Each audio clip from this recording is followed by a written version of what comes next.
Bonjour tout le monde, j'espère que vous allez bien, que vous passez une très bonne semaine. Alors on va faire un petit update au niveau des marchés US. On va commencer comme d'habitude par le S&P 500. Alors donc la semaine dernière, nous avons dit que si on arrivait à casser cette résistance ici, on irait au prochain niveau de résistance qui se trouve ici. Donc c'est un petit peu là où on coince actuellement. Comme vous pouvez constater ici, on a le haut du canal. Et donc c'est tout à fait logique qu'on ait comme une sorte comment dire, de ralentissement, de retracement en dessous de cette résistance ici. D'ailleurs, si on rentre le RSI, on était aussi en zone de surachat. Donc, en termes de risque-reward, prendre un achat ici, c'était quand même assez risqué.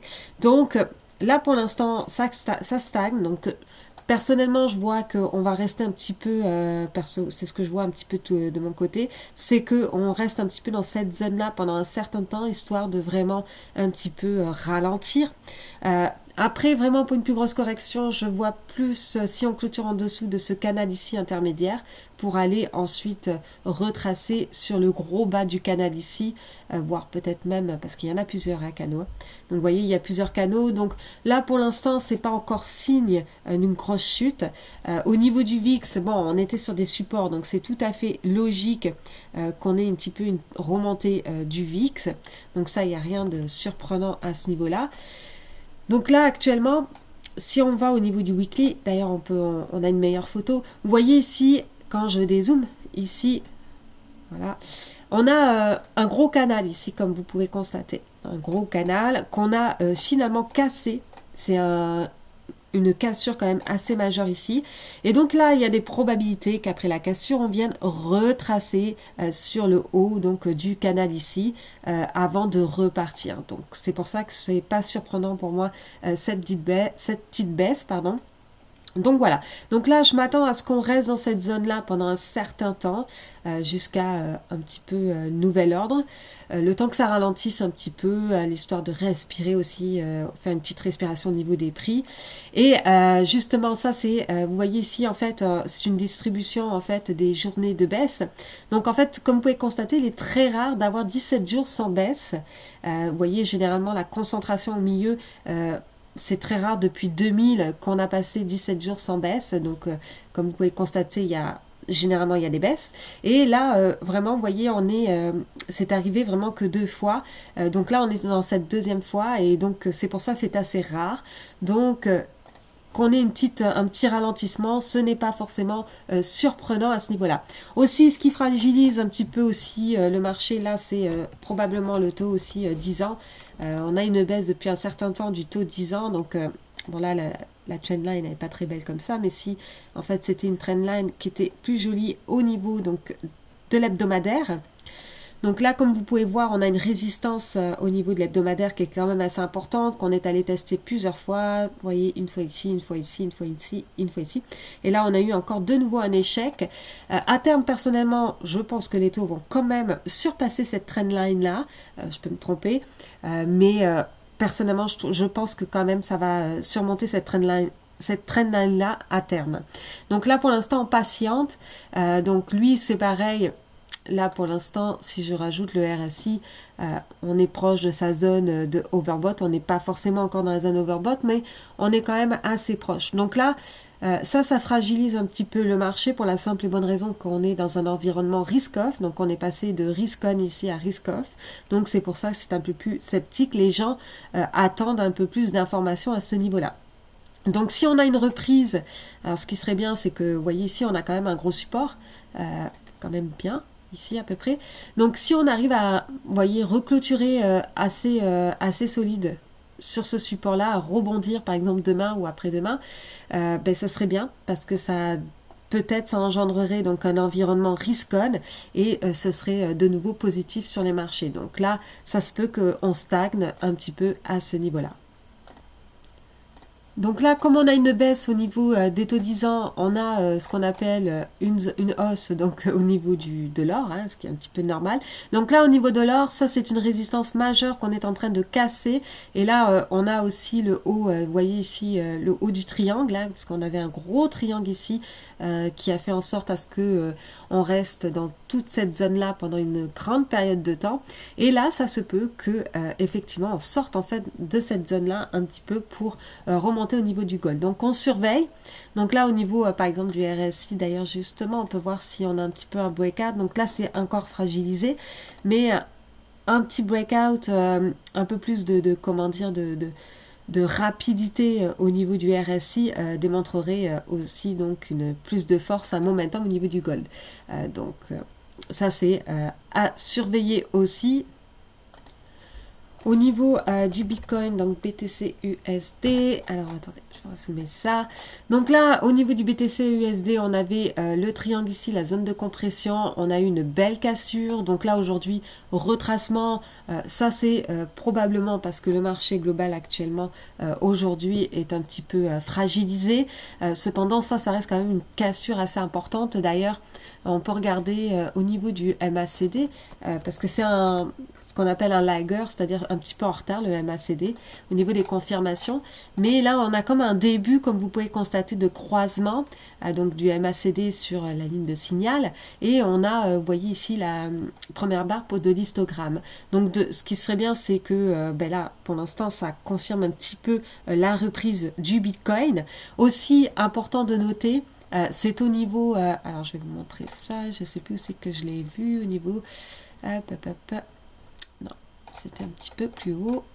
Voilà, ça c'est top ce qu'il a fait donc de All Star Chart. Donc là en fait il a fait donc une sorte d'indice en fait avec un poids égal pardon pour le BTC, le TH, le XRP, le BNB, le ADA, Cardano. Et bien en fait là on a un majeur breakout. Alors ça c'est très important hein, parce que là on voit que effectivement après vous voyez on a retesté le mois de mai, le plus haut du mois de mai. On l'a retesté au mois de novembre, donc le plus haut de septembre. Et là, on a cassé. Donc ça, c'est plutôt positif pour la crypto. Et puis de toute manière, attendez, je vais enlever ça parce que ça, c'est un petit peu... voilà quoi. Alors, si on va au niveau du mensuel, vous voyez ici, de toute manière, on est toujours sur la tendance. Je vais juste aller voir... Une droite ici, ça sera mieux. On va changer la couleur. Voilà. On est toujours, vous voyez ici... pour l'instant, bon, ok, on n'a pas terminé le mois, mais quand même, on a fait des plus hauts, on a clôturé ici sur un mois plus haut au mois d'octobre, et donc là, on est justement dans cette cassure-là, et ça, normalement, c'est plutôt bullish en temps de trend following, donc tout ce qui est tendance haussière. Donc voilà, donc ça, c'est au niveau du Bitcoin. On va regarder au niveau du ratio pour le S&P 500 versus sur les obligations de trésor du gouvernement. Alors là, j'avais tracé un espèce de gros canal ici et justement, quand on arrive toujours à ce genre de résistance sur ce canal-là, c'est toujours délicat. Donc là, vous voyez, on est revenu sur le haut de la résistance là. Ça veut dire qu'en fait, le S&P 500 superformait les obligations. Et là, au niveau de cette résistance-là, on a vraiment beaucoup de mal à surpasser au-dessus de cette résistance-là pour justement avoir une poursuite justement du marché. Donc là, c'est encore fragilisé à chaque fois qu'on atteint cette résistance ici globale. Donc là, vous pouvez le constater. Par exemple, en octobre 2018, quand on a eu la correction de 20%, bon là, on avait une divergence au niveau de décembre, janvier 2020, donc avant la grosse chute ici. Pareil ici, en 2013, on avait commencé à avoir un petit ralentissement avant vraiment à ce que les marchés restent pendant 2 ans à ranger. Là, on avait eu une correction en 2011 et une correction en 2010 aussi. Donc là, c'est un petit peu normal que actuellement, au niveau du retest encore de cette résistance-là, on a un petit peu de mouvement au niveau des marchés.